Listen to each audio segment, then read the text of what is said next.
In this video, I'm going to show you how to remove background in Lightroom Classic.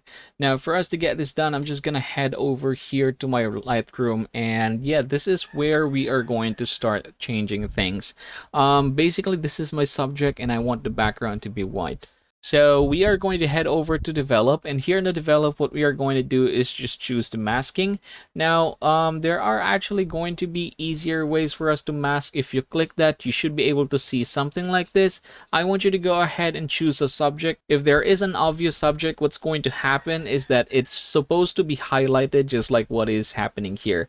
So there is red, it automatically somehow gets the subject.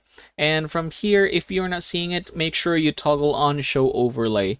Now I'm gonna go ahead and click this three dots here and invert, so that way we are choosing the background itself. Now what you are going to do is look for this one right here. You're going to go ahead and open it, and all you have to do is basically just bring all the values to the right. So we're gonna go ahead and try that one, and the moment you do it, everything should turn white and all that's left is the subject. And yep, that is the simplest way to get this done, everybody. I hope this video helps you out. If you found this video helpful or informative, please consider hitting the like button and subscribing to the channel. Also, feel free to share in the comments how this video has helped you.